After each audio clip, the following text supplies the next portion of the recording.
शांति।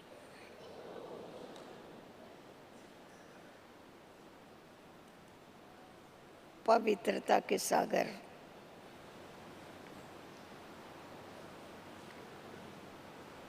बेहद बाप के द्वारा निकली हुई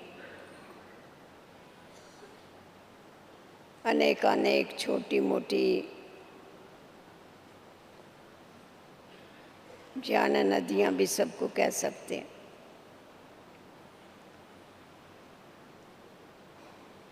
क्योंकि बाबा ने आकर के सब बच्चों को ऐसा ज्ञान अमृत पिलाया जिस आधार से हम बच्चों के जीवन को भोगी से योगी बना दिया। अगर हर एक कोई अपने इस ब्रह्मण जीवन के पहले दिन को याद करे, जिस समय पहली बारी बाबा के घर में गए या बाबा के किसी बच्चे के साथ मिले, और जब हमें आत्मा का पहला लेसन मिला, उस लेसन को सुनने के बाद हमारे अंदर क्या परिवर्तन हुआ, ये तो हर ब्राह्मण बच्चा बहुत अच्छी तरह से जानता है और अनुभव भी करता है कि जिस समय आत्म स्वरूप की हमें स्मृति आई कि मैं देह नहीं परंतु देह से अलग एक अविनाशी और चेतन आत्मा हूँ, इस स्मृति से ही हमारी दृष्टि बदली हो गई। दृष्टि से सृष्टि भी बदली हो गई। घर में से जब समझने के लिए आए उस समय की स्थिति और जब इस लेसन को समझ करके घर में गए उस समय की स्थिति में रात दिन का फर्क आ गया। वही प्रवृत्ति एकदम डिफरेंट लगने लगी, वही घर एकदम न्यारा लगने लगा, वही संबंध जो दुख देने वाले समझते थे उनकी तरफ देखने की दृष्टि और वृत्ति चेंज हो गई।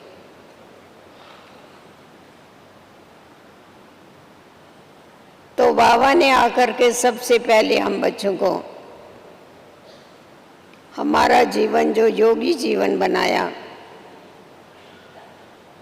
जिसके लिए हम बच्चों को स्व का, स्व के पिता का, स्व के घर का, स्वधर्म का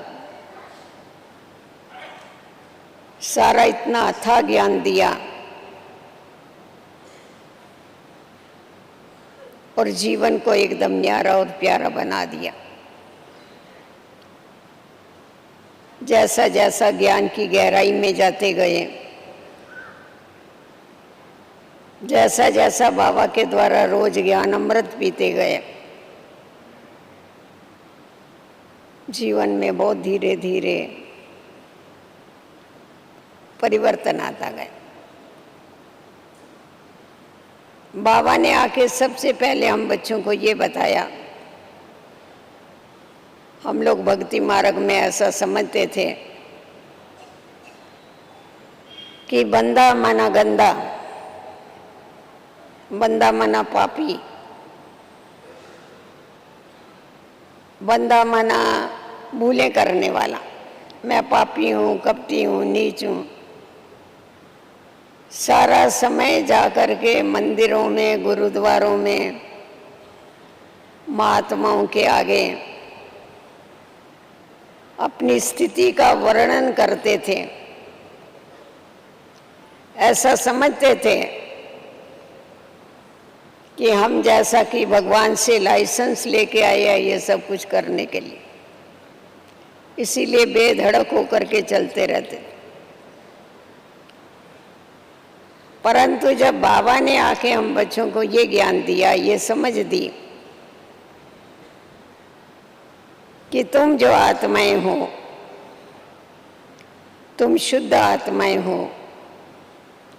तुम पवित्र आत्माएं हो, तुम श्रेष्ठ आत्माएं हो, तुम ऊंची आत्माएं हो,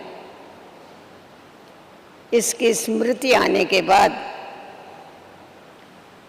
पहले जो हमारी समझ थी और जिस समझ के आधार पर हमारे विचार और कर्म थे वो सब परिवर्तित हो गए। बाबा ने हमारी सोच को बदलने के लिए ये भी बताया कि तुम जो भी ब्राह्मण आत्माएं, इनका जन्म कैसे होता। क्योंकि आप अगर सारे सृष्टि चक्र को देखेंगे तो सतयुग और त्रेता युग की जो पैदाइश है वो योग बल की पैदाइश है। द्वापर और कलयुग में अगर देखेंगे तो वो भोग बल की पैदाइश है। परंतु इस संगम युग पर ब्रह्मा मुख के द्वारा ब्राह्मण, ये पवित्रता की पैदाइश, ऐसा जन्म संगम युग पर ही हम ले सकते हैं और कभी नहीं हो सकता। तो जिनके जन्म की विधि ही पवित्र है उनका स्वधर्म पवित्र है। हम आत्माएं पवित्र स्वरूप, हमारा पिता पवित्रता का सागर है। हमारा घर पवित्र धाम परम धाम है और हम जिस दुनिया में जाते हैं वो भी पवित्र दुनिया है। हमारा कर्तव्य भी पवित्र। इस पवित्रता को धारण करने के लिए बाबा ने हमें ये भी स्मृति दिलाई कि मीठे बच्चे, तुम बाप के मददगार हो। किसके लिए मददगार हो? धर्म और राज की स्थापना अर्थ तुम बच्चे मददगार। अगर हम पीछे की हिस्ट्री देखते हैं कि जो भी धर्म स्थापक आए उन धर्म स्थापकों ने पवित्रता के बल से धर्म की स्थापना की। पवित्रता और सहनशीलता, इन दो गुण के बगैर कोई धर्म की स्थापना कर नहीं सकता है। चाहे कोई छोटा मोटा धर्म स्थापन करने के लिए कलयुग के अंत में भी आवे तो भी उसको ये धारणाएं जीवन में धारण करनी पड़े।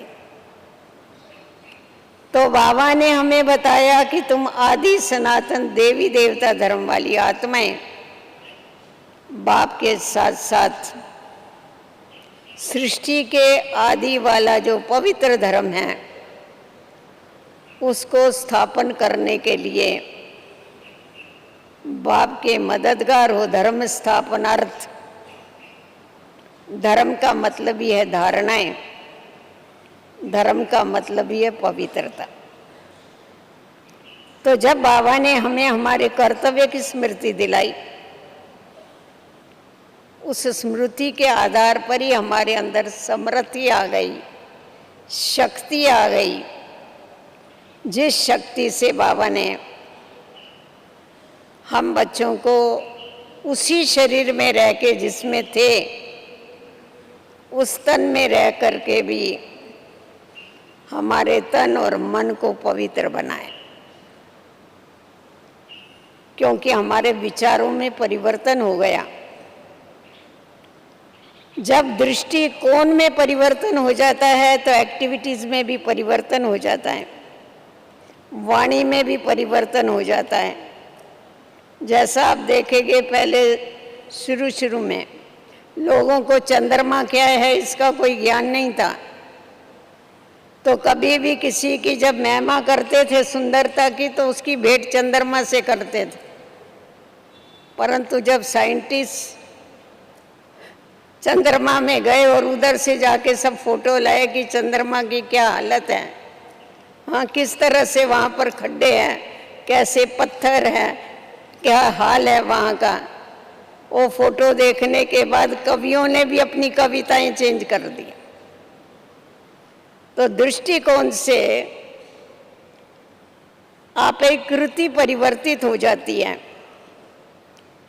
तो हमारा दृष्टिकोण जो देह का था, देह को देखने का था, और सारा समय हमारा जो देहधारियों को देख के उसका ही वर्णन करना, उसको ही सजाना,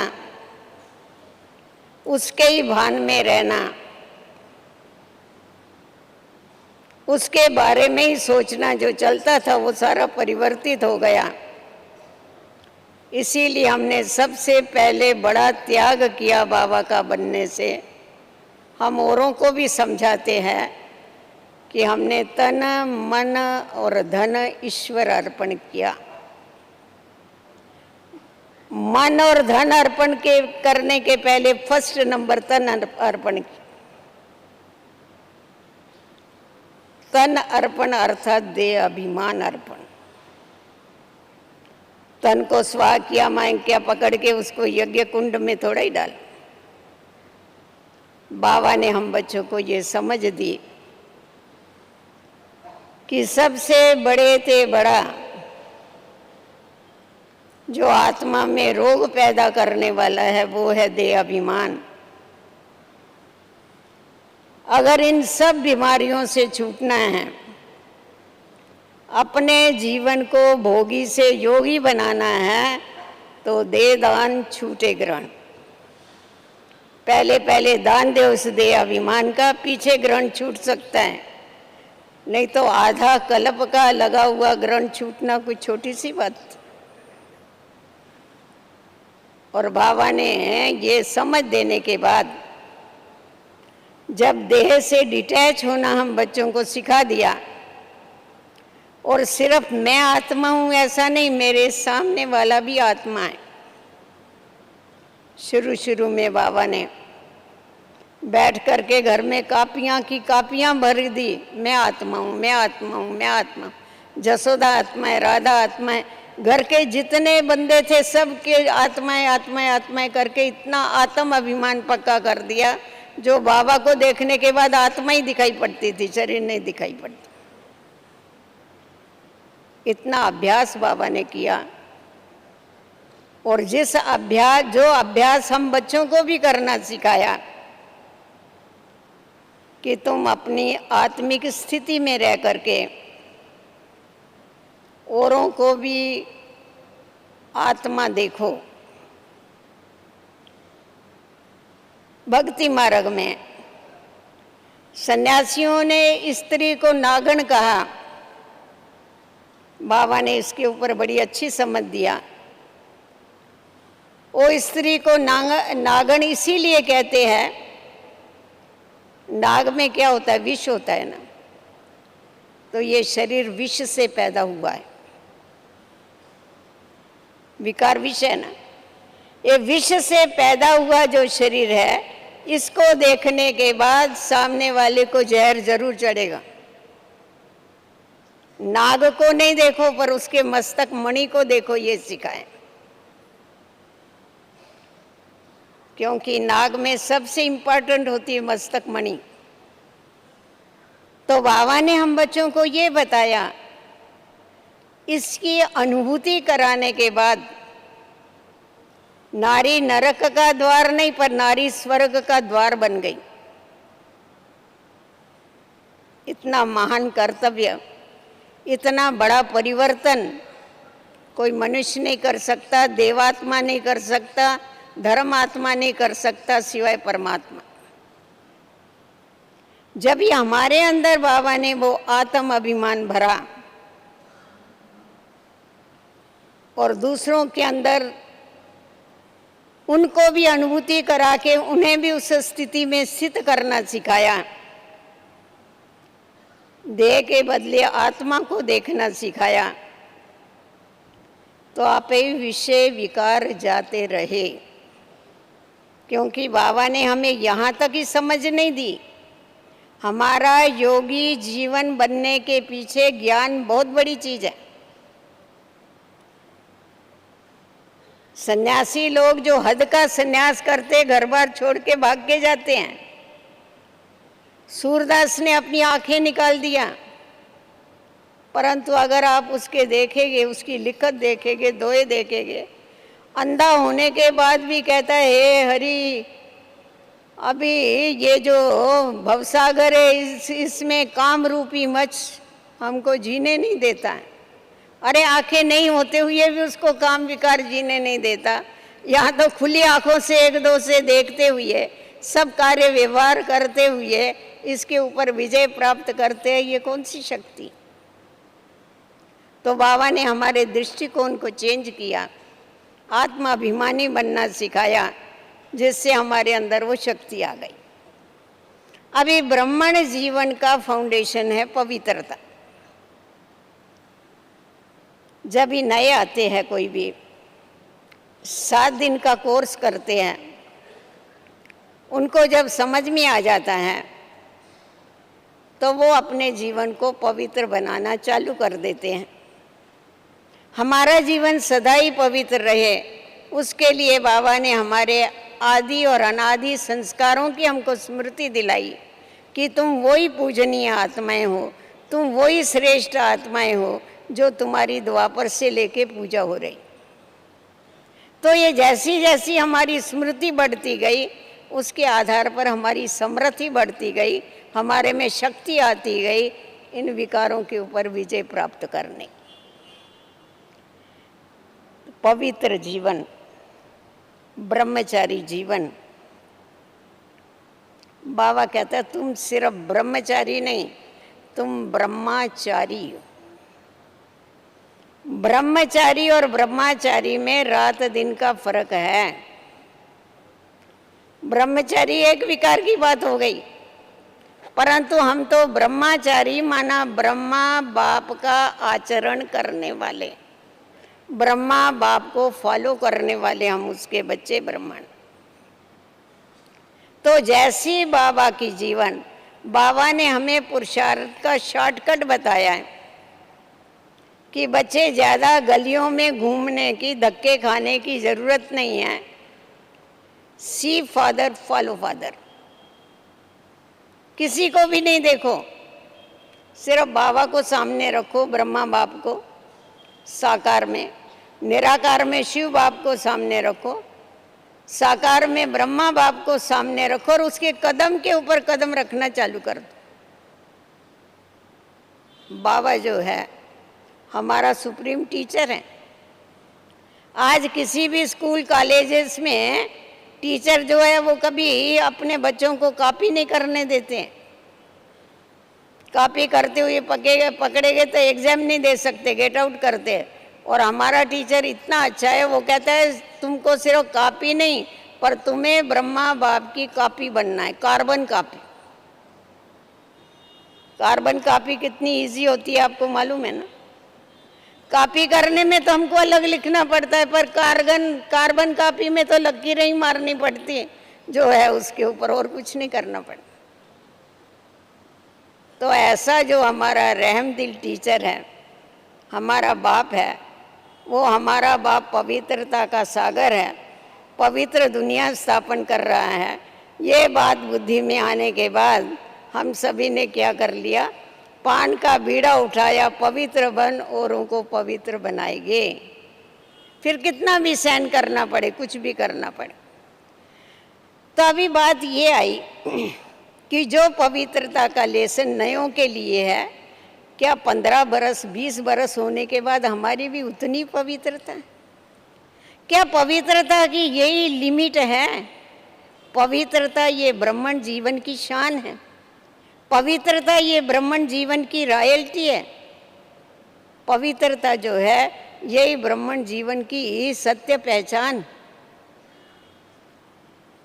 तो बाबा ने हम बच्चों को बताया ये जो पवित्रता है, कर्मों की पवित्रता, ये तो ठीक, ये तो तुमने पार कर लिया।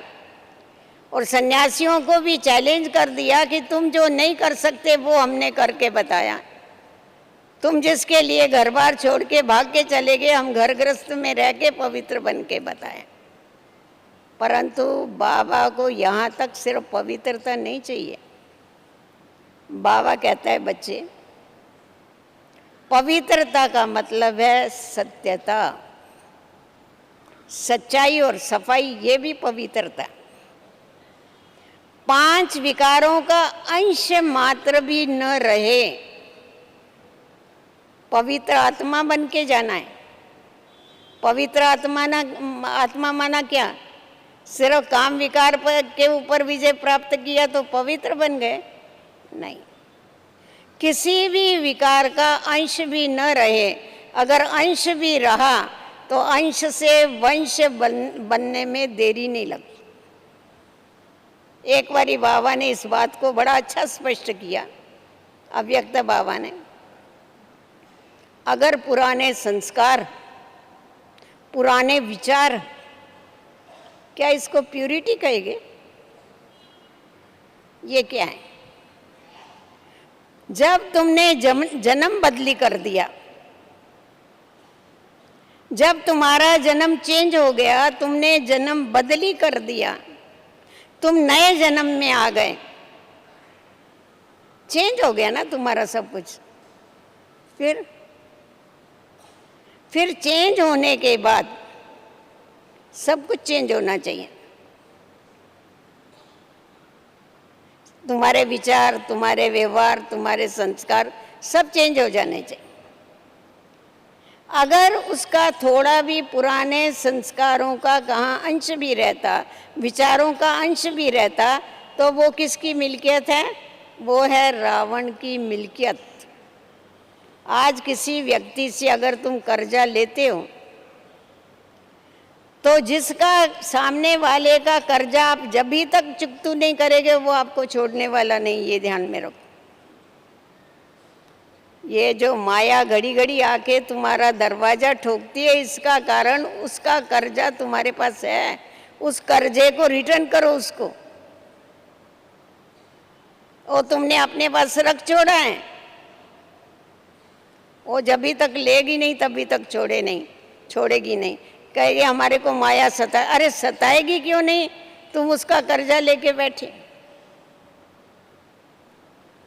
तो प्यूरिटी का मतलब उसके द्वारा, माया के द्वारा हमारे अंदर जो भी विचार आए, जो भी हमारे पुराने संस्कार हैं, पुराने विचार हैं, उनका त्याग करना माना प्यूरिटी। मोटे मोटे विकार तो देखने में आते हैं। मोह छोड़ दिया, हाँ, माताओं को मोह छोड़ने में बहुत तकलीफ होती है नहीं होती है? हाथ ऊपर करो माताएं, जरा लज्जा नहीं करो, होती है ना तकलीफ। अभी क्या होता है, बाबा ने कहा मोहजित बनो, क्योंकि लास्ट हमारा पेपर ये है, नष्टो मोह स्मृति लब्धा। वो सर्टिफिकेट लेना है आपको और हमको सब। इस देह में भी हमारा मोह नहीं, एकदम नष्टो मोह बनना। अभी क्या होता है, मोह नहीं रखते हम, परंतु हमारी माताएं हैं ना बड़ी मीठी है। फिर क्या होता है, पोतरा होता है, पोतरी, छोटे छोटे होते हैं बच्चे, मीठे होते बड़े, उनको सिखा देते हैं शिव बाबा बोलो, शिव बाबा बोलो, तो बड़ी खुश होती है माताएं। ये सारा दिन शिव बाबा बोलते हैं। अभी वो बच्चा शिव बाबा बोलता है और हम उसको याद करते हैं, वो बाबा को याद करते हैं, हम बच्चे को याद करते। देखो होता है या नहीं होता है, आकर्षण होता है। तो ये आकर्षण क्या है, मोह है या नहीं? तो बाबा कहता है बच्चे तुम्हारे को भी क्या करना है, देह और देह के जो सर्व संबंध है उनसे तुम्हें नष्टो मोहा बनना है। जब तक नष्टो मोहा नहीं है तो स्मृति लब्धा बन नहीं सकती। क्रोध छोड़ दिया, अच्छा रोब, ये क्या है? संबंध, संबंध याद रहता है। बाबा ने कितनी अच्छी युक्ति बताई, देखो प्रवृत्ति में रह के।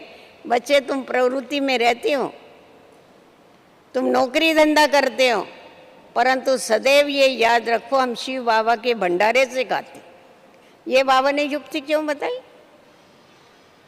नहीं तो पुरुषों को नशा रहता है, मैं कमाता हूं इसलिए तो चलता है।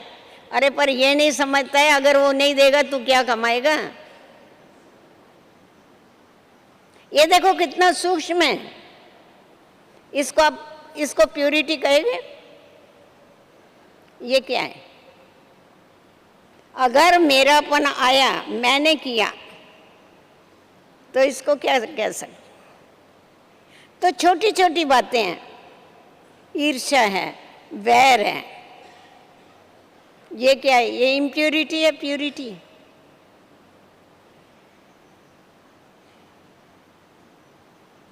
किसी के साथ विरोध है। बाबा हमेशा कहता था बच्चे आपस में मत भिन्न होने चाहिए, क्योंकि हर एक आत्माएं अलग अलग है। 5 अंगुलियां एक जैसी नहीं होती हैं, हर एक की बुद्धि अपनी अपनी। मत भिन्नता भले होवे, परंतु मत भेद कभी नहीं होना चाहिए। कोई भी बात आवे, समझो घर में 4 लोग रहते हैं, 4 लोग जो भी रहते हैं तो मतभेद नहीं, हर एक का विचार तो अपना अपना होगा ना, सबके विचार अपने अपने, परंतु उसके कारण टकराव हुए। तुम्हारा मतभेद हमारे साथ नहीं मिलता, तुम्हारी मत हमारे साथ, ये नहीं होना चाहिए।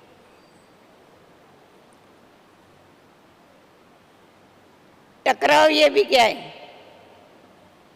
उससे तो आग पैदा होती है ना, तो आग क्या है? शीतलता तो नहीं है। तो बाबा ने हम बच्चों को बताया, बच्चे जैसी सत्यता है, सच्चाई और सफाई, सत्यम शिवम सुंदरम, वो सत्य है। असत्यता ये प्यूरिटी है। किसी किसी को झूठ बोलने की आदत होती है, बहुत आराम से झूठ बोलते हैं। उनको बोले आपने झूठ बोला? नहीं बोला नहीं, ऐसे निकल गया होगा। कहाँ से निकला? मेरे मुंह से निकला। कहाँ से निकला ये तो बताओ? मुंह से निकल गया तो मेरे मुंह पर कंट्रोल नहीं हुआ ना।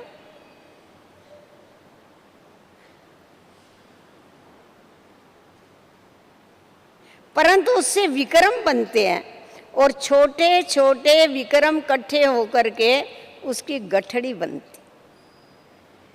पहले से हम 63 जन्मों के हिसाब किताब की गठड़ी लेकर के आए हैं उतारने के लिए, और दूसरे ये छोटी छोटी भूलें करके अगर हम पाप कर्मों की गठड़ी को भरते जाएंगे तब बताओ फिर हमारा हाल क्या होगा। एक तरफ हम पुरानी गठड़ी को योग के बल से खलास करें, और दूसरी तरफ अलबेलेपन के कारण, अलबेलापन, अटेंशन नहीं अपने ऊपर, उसके कारण ये छोटे मोटे हमारे से अगर पाप होते रहे तो उससे क्या हो जाएगा? एक तरफ कमाई, दूसरी तरफ गमाई।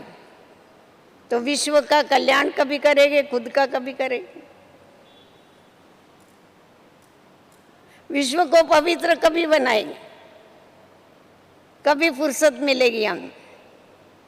तो इसीलिए अपने ऊपर हमें फुल अटेंशन रखना है सत्यता की शक्ति को धारण करने के लिए। योगी जो है उसमें स्वच्छता भी है, उसमें सत्यता भी होनी चाहिए, दोनों भी बातें होनी चाहिए। आप योगियों की कुटिया जाके देखो, स्थूल स्वच्छता भी चाहिए।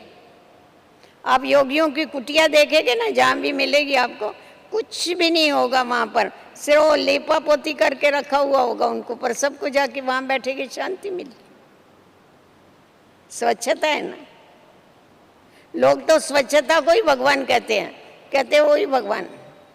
स्वच्छता खींचती है, ये स्थूल स्वच्छता। बाबा ने हमको वस्त्रों की भी स्वच्छता सिखाया। ऐसा नहीं तुम बहुत भड़क ये वो बहुत ऐसे अच्छे अच्छे कपड़े पहनो, बहुत कीमती पहनो, नहीं। बाबा कहता था सिंपल पहनो, परंतु धोया हुआ पहनो, और फट गया है तो उसको सिलाई करके पहनो। मैला कपड़ा नहीं पहनो, फटा हुआ नहीं पहनो, सिलाई करके पहनो। बाबा ने हम बच्चों को सब सिखाया, कैसा बोलो, कैसा चलो, क्या करो, तुम्हारी जीवन कैसी होनी चाहिए, पवित्र जीवन तो कितनी रायल होनी चाहिए। कभी कभी कोई मम्मा के सामने आते, किसी किसी को आदत होती है ना, कोई तो चलेगी इतना धीरे आराम से चलते हैं, पैर का आवाज भी नहीं होता है, कोई चले ठप ठप ठप ठप, पता नहीं क्या ये तबला बजाते क्या क्या करते, ऐसा आवाज कर करके चले। तो कोई ऐसा आवाज करके चलता था, मम्मा उसको बोले इधर आओ, धरनी ने तुम्हारा कुछ बिगाड़ा है क्या? वो बोले नहीं मम्मा, हमने कुछ किया क्या, बेचारी वायरी हो जाएगी, हमने कुछ किया तो नहीं मम्मा।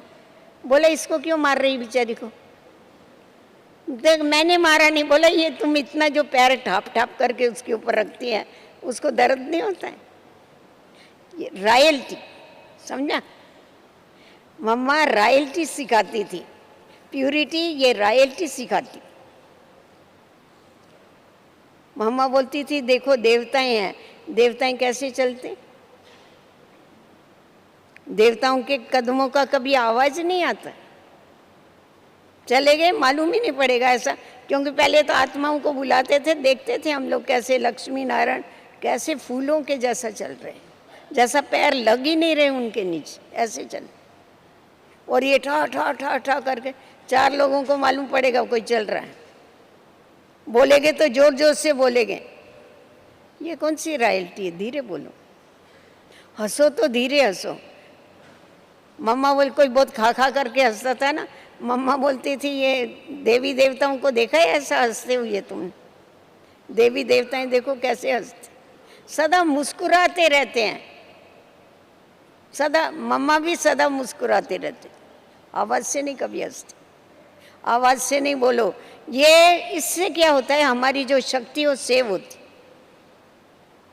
हमारी शक्ति वेस्ट होती है इसमें आध्यात्मिक। आप ऐसा नहीं समझना, वो हमारे पास सेव होती जाती है शक्ति, जो हम विश्व कल्याण के लिए लगा सकते। भोजन भी खाओ, बाबा की याद में खाओ।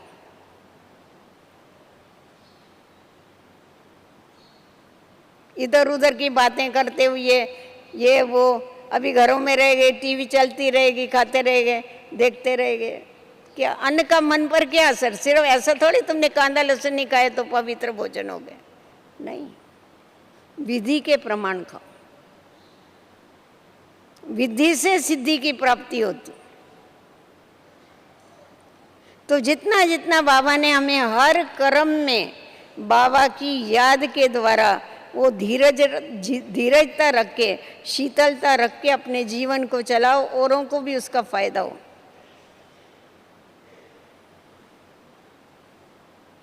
क्योंकि औरों के आगे आदर्श है ना, आदर्श है ना।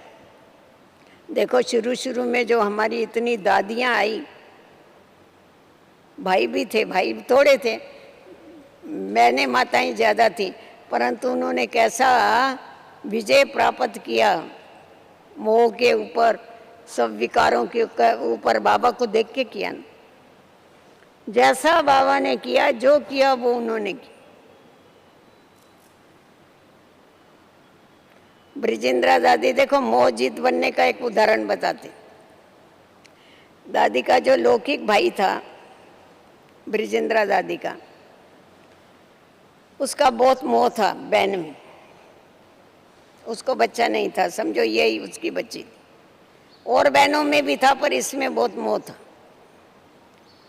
तो ये जब ये बाबा के घर में गई, शादी करके दिया इसको, इसकी बहुत लंबी चौड़ी हिस्ट्री है, तो बहुत कंडीशन रख के और ऐसा शादी करके दिया। परंतु रोज बहन को मिलने को आता था उसके ससुराल में, उसका अति मोह था इसमें। तो अपना बताती थी, देखो, कहा कि फिर क्या हुआ, फिर बाबा का अवतरण हुआ, ये सब कुछ हुआ, फिर भी वो आता था। तो इसको अच्छा नहीं लगता था, ये क्यों आता है अभी, क्योंकि इसकी तो रग टूट गई, वो तो जुटा पड़ा था, तो वो आता था। तो तभी तो बाहर इसमें क्या बोलते हैं अपना ये होता था, बंगले के बाहर पहरा देती थी ना बहनें, तो जो भी आएगा वो अंदर नहीं आ सकता था परमिशन के बगैर। उनको परमिशन मिलती थी तो अंदर आता। तो बड़ा सेठ था, उनके दादा के नाम का बड़ा शहर था वहाँ। तो बोला ऐसा ही वो मिलने के लिए आया, तो हमारे को अच्छा नहीं लगा। हमने बोला, उसको बोलो मैं नहीं मिलेगी। थोड़ा दिन आया, उसके बाद बोला मैं नहीं मिलेगी, उसको बोल दो रोज रोज का को आता है। अभी वो दरवाजे पर आया और ये नहीं मिली, तो उसको बड़ा धक्का लगा। तो वो सीधा वहाँ एक से दूसरा बड़ा था आदमी, पंचायत का बड़ा, उसके पास गया। उसके पास गया तो उसने बाबा को फ़ोन किया।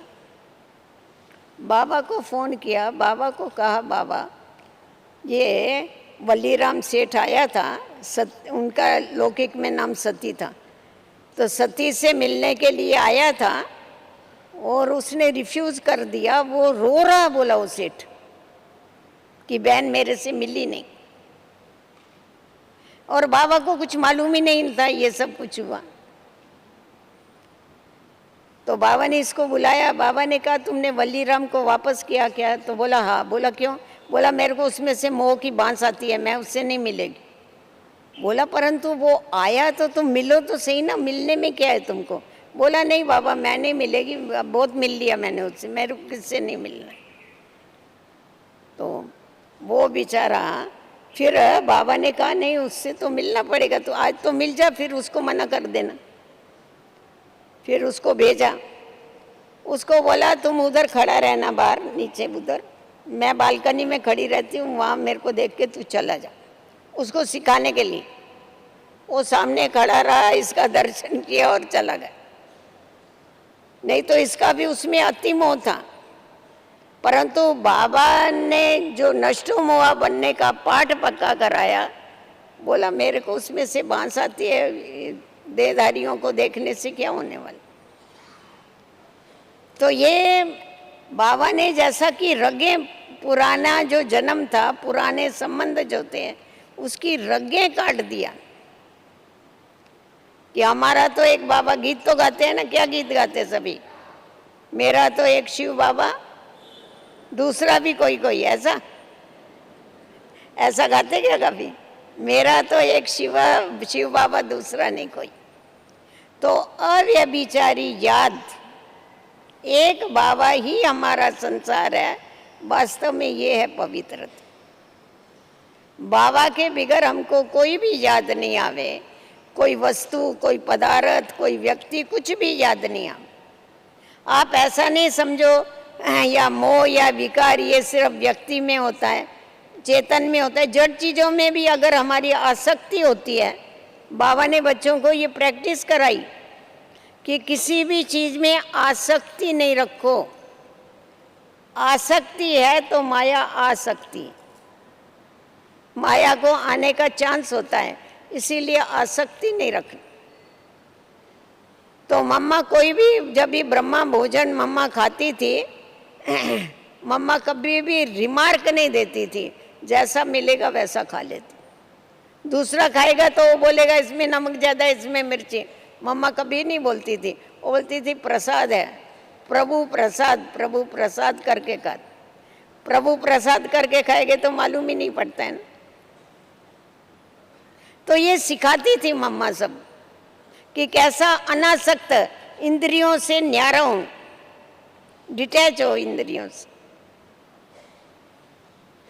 और अगर समझो हमारे को किसी भी चीज के अधीन है, समझा, किसी चीज के अगर अधीन है, वस्तु के अधीन है, वो अधीनता हमारे को नड़ती है, यहाँ तक भी हमारे को अटकाती है शरीर छोड़ने के बाद भी वो हमारे को खींचती। मैं आपको मिसाल बताऊं, हमारे पास एक माता थी, अनन्य माता, क्लास की पुरानी यज्ञ माता। उसने शरीर छोड़ा। पहले शुरू में संदेशियों के तन में उन आत्माओं को बुलाते थे, जब भी भोग लगाते थे, जो पुराने हो गए उनको मालूम होगा। तो किसी ने देखा है, नहीं देखा है, हाथ ऊपर करो किसने देखा हो। तो पहले बुलाते थे उनको, तो उसको बुलाया, ब्रह्मा भोजन उसको जो अच्छा लगता था सब बनाया, सब खाया उसने। संदेशी के तन में आई, मिली सबसे, और फिर जावे ही नहीं। तो सभी एक दो का मुंह देखे, जाती क्यों नहीं है। तभी उसको कौन बोले जाओ, अच्छा नहीं लगता है ना। तो ब्रिजेंद्रा दादी ने उससे पूछा, कुछ कहना है क्या? तो हाथ ऐसा आगे किया, बोला सुपारी दो। उसको सुपारी खाने की आदत थी। अभी हमारे पास सुपारी, हम तो खाते नहीं, अब सुपारी कहाँ से होगी। तो बोला सुपारी दो। तो मेरे को दादी ने कहा, क्योंकि अपना जो सेंटर है ना एकदम बाजार के बीच में, तो दादी ने मेरे को बोला, जब भाग नीचे वो पान वाला होगा उससे सुपारी लेके आ। मैं जाके उससे सुपारी लेके आई, इसको दिया, मुंह में डाली, फिर तभी गई। देखो आदत कितनी खराब है। ये ऐसी आदत है, हम समझते हैं देहधारियों से या चेतन से जो अटैचमेंट है वो अपवित्रता है, वो हमारे को योग लगाने नहीं देती। पर बाबा जो घड़ी घड़ी कहता है ना, कर्म इंद्रियों के अधीन नहीं होना, वश में नहीं जाना, तो ये जो पुरानी आदतें हैं, पुरानी आदतें भी हमारे को हमारी जो रॉयल्टी है उस रॉयल्टी से नीचे लाती। तो इसीलिए बाबा हमेशा कहते थे, होवे तो ईद, नहीं होवे तो रोजा। है ना, मजा करो, नहीं होवे तो कोई बात नहीं, उसके लिए ये नहीं करो, तड़फो नहीं। है तो ठीक, नहीं है तो ठीक। तो इसीलिए हरेक को, हम योगियों को खुद को चेक करने की आवश्यकता है कि हमारी किसी में आसक्ति तो नहीं जाती है, हमारा किसी में मोह तो नहीं जाता है, हमारा किसी से हमारा वैर तो नहीं है, हमारा भय, हमको किसी से भय तो नहीं है। भय किसको होता है? भय उसको होता है जिसके अंदर वैर होता है। वैर भय को पैदा करता है। हमेशा देखो गायन करते परमात्मा का, निर्वैर, निर्भय, निर्वैर, उसका किसी से वैर नहीं, उसके लिए सब समान है। और आज एक मिनिस्टर जाता है, 50 उसके पीछे बॉडीगार्ड जाते हैं। क्यों?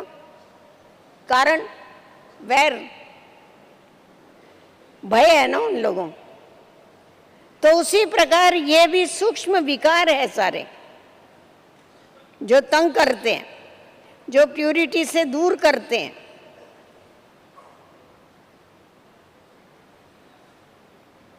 जो हमारे को कमाई नहीं करने देते। आज आप ये ध्यान में रखना, लगाव खराब है। अच्छा, लगाव खराब है तो नफरत अच्छी चीज है? लगाव जो है, अटैचमेंट जो है, वो विकार है, माना इम्प्योरिटी है। और जो नफरत है वो क्या है? जिसके साथ हमारे को नफरत होगी, जब भी हम योग में बैठेंगे, वो भूत बन के हमारे आगे पीछे घूमेगा। जैसा अटैचमेंट वाला घूमेगा ना, वैसा नफरत वाला भी घूमेगा। इसीलिए ना किसी से नफरत करना, ना किसी से अटैचमेंट रखना।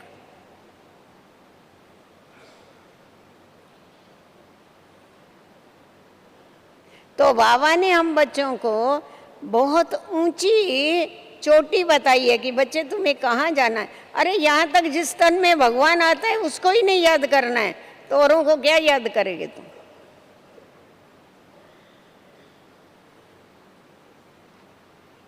कभी कभी बाबा के सामने बैठे होते, बाबा पूछता था किसको याद कर रहे? शिव बाबा। शिव बाबा को याद कर रहे, कहाँ याद कर रहे? हम बोले सामने याद कर। सामने क्या याद करते? ऊपर ही। अरे सामने बैठे है तो ऊपर कैसे याद करे? नहीं नहीं, तुम बच्चों को ऊपर ही याद करना है। क्यों ऊपर याद करना है? क्योंकि तुमको ऊपर जाना है, प्रैक्टिस वही करनी। अभी सामने बाबा बैठा है और बोलेगा ऊपर याद करना। परीक्षा लेता था बच्चों को। बाबा ने कभी भी अपना फोटो तक भी नहीं निकालने दिया। कभी कहते थे ना बाबा फोटो तो निकालने, क्या करे, किसका फोटो निकालेंगे? शिव बाबा का निकाल, है तेरे पास कैमरा? शिव बाबा का फोटो निकलेगा? नहीं, शिव बाबा का नहीं। फिर किसका? इसका निकालेगी। फिर यही याद आएगा, शिव बाबा भूल जाएगा तो।